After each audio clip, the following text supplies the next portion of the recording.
Vous êtes développeur assisté par IA ou Vibe plus, alors vous avez forcément déjà vu ce message, Rate Limit, vous avez consommé l'intégralité de vos tokens pour la journée. Quelle frustration! Je vous le conçois, c'est parce que la raison numéro 1, les modèles sont gourmands. Mais la deuxième raison qui est la plus probable, c'est que vous les utilisez mal. Bonjour à tous les amis et bienvenue dans cette nouvelle vidéo. Aujourd'hui on va parler du coup d'IA, de développement, de tokens et de modèles. Alors comme je disais en introduction, effectivement, qui utilise l'IA au quotidiennement pour faire du développement assisté par IA ou du vibe coding effectivement un petit peu plus poussé, parce que j'exclus les outils comme Bolt et Lovable qui sont hors contexte, vous avez forcément déjà vu ce petit message, vous avez atteint votre limite pour la journée, revenez à 5 heures, revenez à 8 heures, voilà, revenez plus tard, monsieur, il n'y a plus rien à voir. C'est très frustrant, mais effectivement, c'est parce que les modèles sont gourmands. Et ça va pas s'arranger avec le temps. Plus les modèles sont puissants, plus logiquement ils demandent de la consommation en token pour communiquer, pour avoir des messages encore plus précis, plus puissants, plus poussés, plus complexes. Mais forcément, derrière, ça va faire qu'augmenter. Mais il y a une deuxième raison que j'ai vue et que moi-même j'en ai fait les frais, c'est parce que l'utilisation de ces modèles n'est pas optimisée. Et c'est pour ça qu'aujourd'hui je vous propose de faire une vidéo pour voir comment on peut optimiser la consommation de tokens pour pouvoir permettre aux bourses les plus légères, tout simplement ceux qui ont des abonnements Cloud Code et OpenAI par exemple à 20$, pas d'exploser les budgets pour passer un forfait à $200 ou 200 € par mois juste pour pouvoir tout faire avec l'IA alors qu'on peut l'optimiser et en plus de façon écologique. Je pense que ça peut pas faire trop de mal. Et troisième point, du coup vous allez pouvoir maîtriser l'outil, vous allez voir ce qu'on va aborder des sujets et des notions qui sont importantes et qui vont pouvoir vous permettre de comprendre vraiment comment tout ça fonctionne. Trêve de bavardage, on passe tout de suite sur mon écran. Et justement, le premier item, c'est comment fonctionnent les modèles. Il me semble important de partir de ce postulat-là, de faire un pas en arrière avant de rentrer dans le vif du sujet, pour que vous compreniez tout simplement comment fonctionnent les modèles que vous utilisez quotidiennement, pour vous dire, ok, c'est parce que ça fonctionne comme ça que je dois faire ça, et pas juste appliquer bêtement des astuces ou des tips sans rien comprendre. Vous devez maîtriser vos outils, surtout si vous êtes dans le domaine du développement et que vous voulez en faire votre futur métier, il faut maîtriser ce qui va venir. Et pendant ce temps, pour communiquer avec les IA, on utilise des tokens, on va le voir très bien comment ça fonctionne. Tant que c'est pas par la pensée, on optimise. Alors, on y va. Comment fonctionne l'LLM? Alors, on va repartir de la base, c'est assez simple, ça va être rapide, on va dérouler le plan et ensuite on passera du coup aux 3 voire 4 astuces que je vous propose de mettre en place et on va rentrer dans les détails. Alors comment fonctionne un modèle? Alors c'est très simple, je vous ai fait quelques petites captures. On va commencer déjà par le calcul, parce que comment tout ça se manifeste réellement. Le calcul des coûts, parce qu'effectivement, moi je suis facturé au token, je vois que j'ai des tokens, on me parle de tokens tout le temps. Le token, du coup, c'est, vous retenez en orange ce qui est marqué ici, ces petites formules mathématiques très simples, c'est pas comme Pythagore, pas besoin de la retenir, mais en gros, un token est égal à un calcul qui est égal à un coût.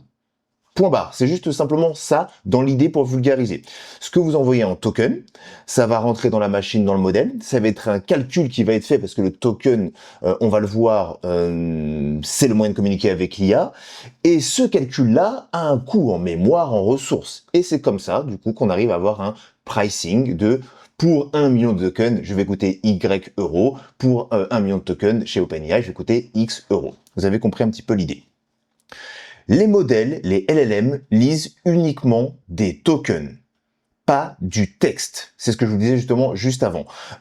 Pour communiquer avec l'IA, on ne passe que par des tokens. Les tokens, ce sont ce qu'on appelle des chunks de texte. C'est des gros morceaux, si vous voulez, en gros, pour traduire. C'est des gros morceaux de texte qui sont pris, plein de petits gros morceaux, j'allais dire, mais plein de gros morceaux qui sont pris et qui sont du coup enveloppés dans des tokens et qui sont envoyés du coup au modèle qui va faire un calcul, va faire ses prédictions et ça demande des ressources, c'est QFD, token égale calcul égale coût. Tout simplement. Le pricing actuel des modèles, le modèle économique, le pricing est basé sur le token utilisé et le choix du modèle. Alors pour ça, on peut faire un exemple tout bête. On va aller, du coup, si on voit bien mon écran, chez Anthropic. Voilà, on va commencer par Anthropic, par exemple. Je pars sur le modèle récent, le Claude Sonnet 4, c'est bon, on voit bien. Je vois que le pricing, j'ai 3 dollars d'input, alors, par million de tokens. Par million, c'est-à-dire qu'en gros, pour 1 million de tokens rentrés dans la machine, donc que j'envoie 1 million de tokens, ça va me coûter 3 dollars. Et en sortie, en output, du coup, ça va être 15 dollars pour 1 million de tokens générés, du coup, par le modèle. Donc c'est ni plus ni moins la réponse. Et ces prix-là, du coup, c'est ce qui vous permet de calculer le coût. Un projet, vous avez consommé 1 million de tokens en entrée et 1 million de tokens en sortie pour un projet. Ça va vous coûter, du coup, 3 dollars plus 15 dollars pour, en gros, la totalité du projet. Si on part sur le modèle IQ 4.5 juste ici, là c'est 1 pour 5 et ainsi de suite, là c'est 5 pour 25. Et on peut aussi retourner aux anciens modèles, mais ça on verra après. Côté OpenAI, on voit que les modèles sont un peu moins chers entre guillemets, mais par exemple du ChatGPT 5.2, alors qu'on n'est pas spé dans le code, on va peut-être partir sur du Codex 5.2 par exemple, on est à 1.75, vous voyez ce que je fais? Oui, on est à 1.75 en entrée et 14 en sortie. Donc voilà un petit peu l'idée de comment sont calculés les coûts et combien ça vous coûte. Vous avez compris du coup le calcul des coûts de token. Donc ça me semble important de le rappeler. Maintenant, la suite est la suivante. C'est qu'est-ce qui compte comme input dans un token. On vient de parler d'input, d'output. Je viens de vous l'évoquer, je viens de le montrer. Alors, je vais dézoomer un petit peu. On va faire ça, voilà. Qu'est-ce qui compte en input? Tout ce que vous allez rentrer dans votre modèle quand vous avez une conversation, donc en gros ça va être ton prompt, le fichier, les images, les systèmes d'instruction, la mémoire, les settings, tout ça, tout ce qui rentre dans le modèle, tout ce que le modèle va utiliser ou sur lequel il va avoir en ressources ou en contexte, va consommer et va être considéré comme des tokens, tout simplement. Et dans la même logique, tout ce qui ressort de l'autre côté, c'est assez simple. Ça va être la réponse textuelle que vous va fournir le modèle, le code qui va être généré, les images, les fichiers qui vont être générés, etc. Tout ça. Vous avez compris un petit peu l'idée, c'est comme ça qu'ils sont calculés. Une entrée, c'est vous. En sortie, c'est le modèle. Point barre. Le modèle coûte plus cher. La valeur en pricing est plus chère de ce que le modèle ressort, vous l'avez bien compris, parce que c'est là toute la valeur. Nous, ce qu'on rentre, bon, c'est il le reçoit, mais tant qu'il l'a pas mâchouillé, que les calculs n'ont pas été faits et que c'est pas ressorti, ça coûte rien. Tant que le calcul n'est pas processé, ça coûte rien au modèle, donc c'est pour ça qu'en gros, en sortie, c'est bien plus cher. Ok? Là-dessus, je pense qu'on est pas mal. La notion suivante, c'est que les LLM sont stateless. Alors par définition, si on voudrait vulgariser ou traduire vulgairement, c'est qu'en gros, ils sont sans statut. Alors tu vas me dire, mais qu'est-ce que ça implique? Ça veut dire quoi, sans statut? Ça veut dire que tous les messages suivants que tu envoies, ça va résulter que toute la conversation précédente de ce message va être envoyée. Le modèle n'a pas d'état, et sans état. C'est-à-dire qu'en gros, je commence une nouvelle conversation avec mon Claude Code, typiquement. Je vais dire bonjour, je vais coder pendant 1 heure, machin, etc. À chaque nouvelle demande, chaque nouvelle question, analyse la cause base, fixe-moi ci, fixe-moi ça, fixe-moi ça. À chaque fois que je lui fais une nouvelle demande, lui, il faut imaginer qu'il oublie. C'est un poisson rouge, il a oublié. Du coup, pour garder le contexte et la précision, il va prendre en historique dans sa mémoire, ou en gros, il va utiliser toute la conversation qui est en cours pour avoir des références, etc., etc. C'est ce qui va lui donner, on voit cette conversation-là qui va donner un contexte global, parce que sinon lui, il oublie. Et c'est le cas si vous avez remarqué que si vous faites l'exercice, vous demandez une question, vous posez une question A, vous enchaînez, vous ouvrez une nouvelle conversation sur Claude Code, il n'a aucun moyen de savoir de quoi vous parliez dans la fenêtre A, B, C. Et c'est d'ailleurs tout l'intérêt du coup de ce genre de choses. Ok, maintenant que ça c'est dit, maintenant qu'on a fait le tour par rapport à ça, on va directement passer aux astuces. Voilà. Comment on va maintenant qu'on a compris un petit peu comment ça fonctionne, les états, comment on calcule, etc.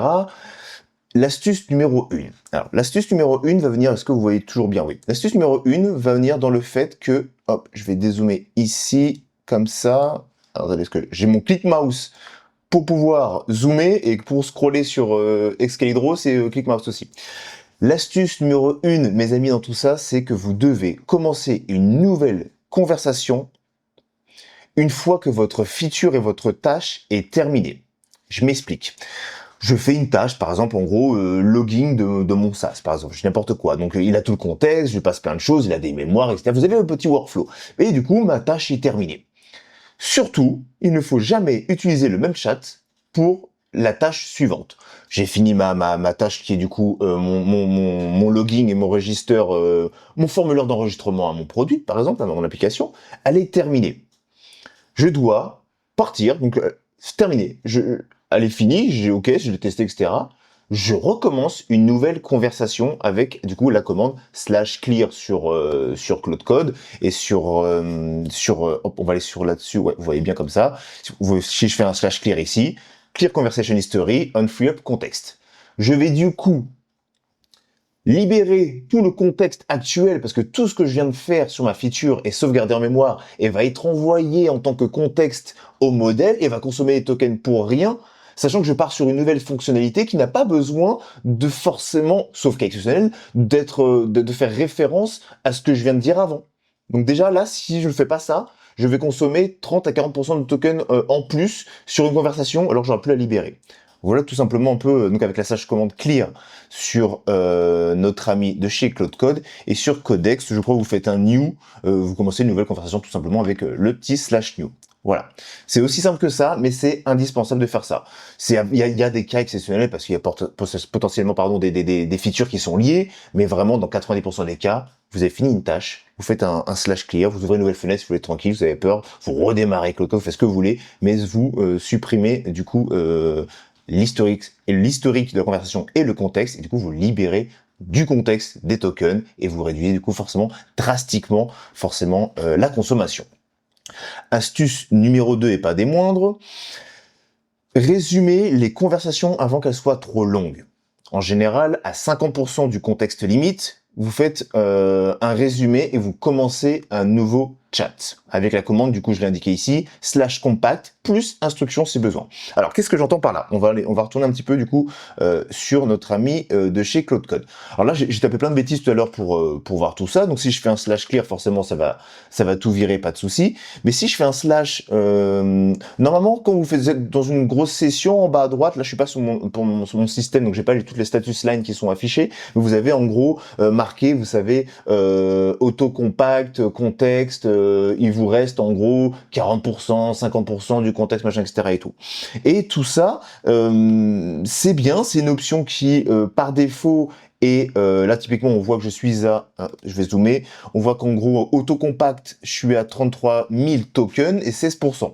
Dans ma logique, dans ce que je vous conseille, du coup, c'est quand vous arrivez à 50% de ce contexte auto-compact, vous avez la commande qui s'appelle auto-compact qui se lance par défaut automatiquement. Ce qui veut dire qu'en gros, quand vous arrivez en gros à 90% ou 80% du contexte buffer, Cloud Code automatiquement vous dire attends, stop, je vais compacter tout le contexte parce que là ça commence à devenir un peu gros, je vais tout compacter et on va repartir. Sauf que parfois, quand vous avez justement fait une grosse conversation, vous vous retrouvez à avoir pas assez de tokens pour qu'ils finissent le compact. Donc vous vous retrouvez en berne et vous savez pas où il s'est arrêté, vous savez pas ce qui s'est arrêté et là ça vous fout le bordel dans votre workflow, dans votre phase de développement, c'est un vrai enfer. Donc l'astuce pour moi c'est de vérifier de toute façon le contexte usage, il est marqué en bas à droite normalement. Si vous en avez besoin, vous faites un /contexte et là vous voyez à combien vous en êtes. Dès que vous êtes à 50%, qu'est-ce que vous faites? La conversation par exemple en gros est longue, c'est une grosse feature, je vais faire un /compact tout simplement. Si je fais un /compact brut comme ça de coffrage, il va me compacter toute la conversation. Donc vraiment, on va faire un gros truc. Est-ce que c'est intéressant? Est-ce que c'est pas intéressant?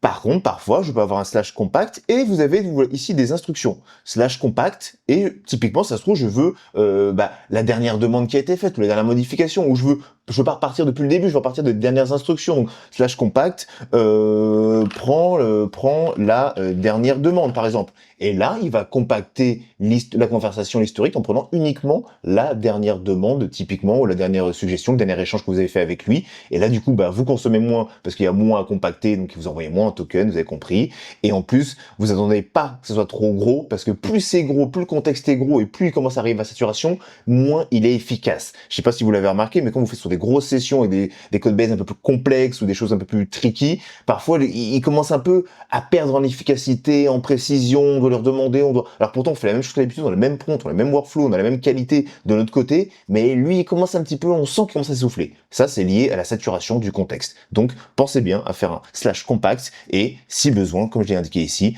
vous faites des petites instructions pour clarifier votre besoin ou ce que vous voulez tout simplement conserver. Et à partir de là, une fois que vous avez fait ça, vous pouvez démarrer un nouveau chat ou tout simplement repartir sur quelque chose, rappeler la conversation, etc., etc. Tout est frais, donc normalement, on est bon. Ok. Astuce numéro 3. Alors ça, je crois que c'est la pire. Je crois que c'est la pire et en même temps la plus importante parce que c'est la plus sous-estimée, malheureusement.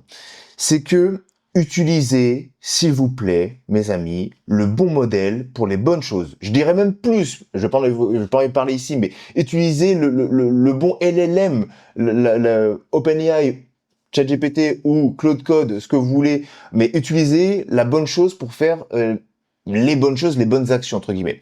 Donc, slash modèle n'est pas votre ennemi. Vous devez optimiser votre consommation en choisissant le modèle en fonction de la complexité des tâches. Qu'est-ce que j'entends par là? Alors, déjà, tout simplement, je regarde ça, non, ça c'est après, j'ai pas besoin de... Ce que j'entends par là, c'est qu'en gros, on a des modèles, ok, qui sont par défaut, donc je vais clear tout ça. Je vais revenir. Ouais, vous voyez, c'est bon. Donc quand je fais un slash modèle, par défaut, normalement, alors moi je l'ai mis sur Sonnet 4.5 ici pour l'exemple, mais par défaut, normalement, si vous faites un slash modèle sur votre machine, vous aurez du coup du Opus, le meilleur, le plus puissant, ça arrache tout, etc. Mais c'est aussi le plus gourmand en consommation, comme on l'a vu sur la pricing list. Et du coup, on voit qu'on a accès du coup même à d'autres modèles. On a accès au 4.5, et ils disent bien qu'en gros c'est parfait, quand c'est le meilleur pour les tâches du quotidien, et IQ qui est du coup 4.5 qui est du coup rapide et pour les questions rapides, des petits trucs comme ça. Et ça déjà c'est un indicateur que comme quoi même Anthropic a cette notion que tous les modèles ne sont pas faits pour tout et rien faire. Prendre un bazooka pour tuer une mouche, c'est bien, mais vous allez faire peut-être plus de dégâts que vous allez tuer la mouche. Quand la mouche sera morte, vous aurez aussi perdu votre maison avec. Vous voyez un petit peu l'idée. Donc pour ça, il existe un truc très très simple, c'est quand vous faites un slash modèle. Alors je vais quitter ici. Vous faites un slash modèle, ça vous affiche la liste des modèles comme je viens de le faire. Mais si vous faites un slash modèle espace, on voit qu'il peut attendre une instruction. Et vous pouvez du coup sélectionner le modèle que vous souhaitez. Alors par exemple, truc tout bête, là c'est les derniers modèles qui sont en date ici. Moi, il m'intéresse peut-être pas, je sais pas, j'ai n'importe quoi, je veux un peu des choses qui consomment un petit peu moins, bah tiens, je vais prendre du Claude Sonnet 4 tout court, et ben je vais prendre son alias ici, je retourne ici, je fais copier-coller, je fais enregistrer, maintenant on voit bien que j'utilise ici Claude Sonnet 4, tout simplement. Je peux setup du coup les modèles en fonction de ce que je fais. Et pour ça, vous allez me dire, oui, mais bon, si je m'amuse à switcher, etc. Pas de souci, pas de souci. Le workflow, il est simple. Ce qu'il faut que vous gardiez en tête, c'est qu'en gros, pour moi, à mes yeux, hop, je vais dézoomer, pardon, à mes yeux, comment ça se démarre, comment vous savez ce que vous devez prendre ou pas prendre. Le workflow, il est relativement simple. Vous commencez toujours vos projets avec un gros modèle. Donc le Opus, ce que vous voulez, le plus gros, Codex 5.2, ce que vous voulez. Et ensuite, vous changez de modèle pour un modèle plus léger, plus petit, moins coûteux, pour les tâches, tout ce qui va être fine-tuning. Donc les grosses tâches complexes, j'ai mis quoi dedans, j'ai fait une petite liste à côté que j'ai pas mis dans le tableau, mais en gros, ce que je conseille, tout ce qui est pour moi est gros modèle et à quel moment on va utiliser un gros modèle pour des notions d'algorithmes complexes. Quand vous démarrez un projet, il y a besoin de beaucoup de réflexion, de challenger, etc., etc. Pas de souci. Debugging, du système design, l'optimisation de code, du refactoring, toutes ces choses-là, ok, on prend un gros modèle parce qu'on veut que ce soit carré. Il n'y a pas de problème là-dessus. Par contre, je prends un modèle plus léger, un haïku, un opus, un sonnet, ce que vous voulez pour l'implémentation qui est plutôt simple, des choses que vous jugez, ok, c'est simple, limite, vous dites, oh, je pourrais le faire, mais vas-y, je vais laisser faire l'IA. Là, il n'y a pas besoin du plus gros modèle. Non, vous prenez un petit modèle, chose simple de base. Du coding base sur un plan, par exemple, en gros, ok, comment tu vas me faire ça, etc. Il n'a pas besoin d'avoir un gros truc ultra précis pour savoir pour réaliser un plan assez simple, par exemple. Ça, après, c'est à vous d'avoir cette gymnastique et cette réflexion. Ok, bon, là, j'avoue, pour ça, voilà. Et puis, auquel cas, vous testez. Si vous voyez que le résultat n'est pas satisfaisant ou pas assez précis ou peu importe, Là, il faudra voir peut-être l'ensemble du workflow et du contexte et comment, en gros, on gère tout ça. C'est encore un autre débat. On fera une vidéo là-dessus. Mais ça suffit pour faire de la documentation. On va pas prendre du Opus ou du je ne sais quoi, comment il s'appelle le dernier, du Opus 4.1 qui va vous coûter 15 et 75. Vous imaginez, pour 1 million de tokens, 15 $. Alors que le Claude Sonnet 4, pardon, je suis en 4.1, excusez-moi, je dis n'importe quoi. 3 pour 1 sur du Sonnet, donc 3 fois plus cher, alors que pour faire de la documentation, le Haiku 4.5 suffirait largement et coûte 3 fois moins cher en entrée et en sortie. Et il fait très bien le taf. Il n'y a pas besoin de tout ça. Opus 4.5, bon lui il est encore un peu cher, mais vous voyez un petit peu l'idée. Vous pouvez jongler avec ça. Tout ce qui est syntaxe ou du formatting de code, on prend pas un gros modèle pour ça. Ça ne sert strictement à rien, clairement pas. Donc voilà, maintenant vous avez un peu, je pense, toutes les astuces, toutes les armes. La dernière chose que je n'ai pas notée, mais que je rajouterais, qui pour moi sont vraiment surcotés, et je dis bien sur, pas sous, surcotés, ce sont vraiment les MCP. Les MCP serveurs, pour moi, c'est un peu... Alors, c'est encore une fois un parti pris, hein. J'ai du mal encore à voir l'intérêt. J'ai jamais utilisé de MCP.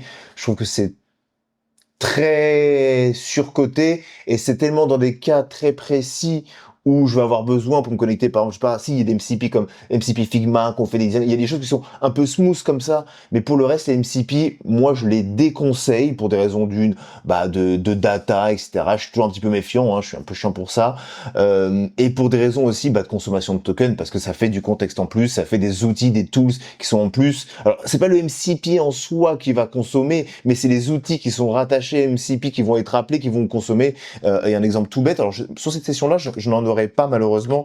Si je fais, alors c'est pas contexte, usage. Alors vous faites, j'avais une petite commande qui s'appelle usage. Ici, vous regardez en current session, voilà, etc. Donc là, vous voyez, hein, j'ai quasiment rien fait, j'ai bourriné et j'ai eu à 14%. Dans la config, alors je n'ai pas parlé, mais autocompact, si vous voulez enlever l'autocompact tout à l'heure, petite parenthèse, c'est ici que ça se passe, hein, c'est dans slash usage, et vous allez dans config et autocompact, ici vous le passez à false, tout simplement. Du coup, dans statut, non, c'est pas du tout ici, c'est contexte que je veux toujours. On voit bien ici, donc j'avais le buffer. Là ici, j'ai pas des MCP, mais des fois, par expérience, je sais qu'en gros, quand j'utilise des MCP sur l'autre machine, parce que c'est pas ma machine de travail, j'ai des MCP qui vont déjà me prendre en gros 80 000 tokens. J'ai juste démarré le projet, j'ai fait un slash init, j'ai des 80 000 tokens qui sont partis. C'est lunaire et moi, j'avoue, pour mon usage à moi, alors dites-moi en commentaire à quoi vous servent vous les MCP, je suis assez intéressant et si c'est indispensable pour vous, si c'est gadget ou si maintenant vous les utilisez même plus un peu comme moi. J'attends votre avis dans les commentaires. Mais en tout cas les amis, voilà, vous avez maintenant plus d'excuses, vous ne pourrez plus atteindre votre limite, en tout cas plus aussi rapidement qu'avant. Donc je pense que cette vidéo était d'intérêt public et d'utilité pour tous nos amis développeurs et vibe codeurs. Si vous faites du développement, pensez vraiment, vous avez tout maintenant en tête, vous savez pourquoi et comment ça marche et comment l'optimiser, bien entendu. Alors j'ai pas donné toutes les astuces, bien entendu, il y a des choses qui sont propres au workflow par rapport au déploiement, etc. Il y a plein de choses qui sont, pas le déploiement, n'importe quoi, qui sont propres au workflow et à l'utilisation de l'IA et comment vous faites ce que vous appelez à l'intérieur les hooks et tout, qui peuvent aussi vous permettre ou pas des fois de consommer un peu trop. Mais voilà, ce qu'il y a à retenir, c'est qu'en gros, surtout choisissez le bon modèle au bon moment. Typiquement, moi, personnellement, pour faire de la planification, des plans, etc., je vais être plus un fan de Codex, où je vais l'utiliser Codex en 5.2, et je vais poser des questions, ok, planifie-moi ci, ça, etc., pour parler et tout. Ensuite, derrière, pour l'intégration de features et du code pur, là, je vais passer du coup sur du Cloud Code, pour vraiment faire mes tâches, machin, etc., tout mon CI/CD, mes pipelines, etc. Ça, c'est avec Codex, il va gérer par des commandes et par des hooks. Ça, c'est ok. Mais déjà, j'utilise déjà différents modèles, différents LLM pour différentes choses. Et ensuite, à l'intérieur, moi, typiquement, bon là, cette machine, c'est pas vrai parce que c'est pas la bonne machine encore une fois, mais typiquement, je n'utilise quasiment pas. Alors, je crois que c'est le dernier. Si je regarde, je crois que je suis sur du Opus. Je crois que je suis sur du Opus ou du Haiku par défaut. Faudrait que je vérifie ma machine, peu importe. Dites-moi, mes amis, ce que vous utilisez au quotidien comme modèle, parce que là j'ai parlé de Cloud Code, j'ai parlé de OpenAI, mais ça se trouve vous êtes sur OpenCode, Factory AI, je ne sais pas quel outil vous utilisez, mais je suis curieux de savoir sur quoi vous tournez vous en ce moment pour développer vos projets, et si vous avez des questions, la partie commentaire est disponible. Je vous dis à plus tard, et surtout, enjoy your SaaS.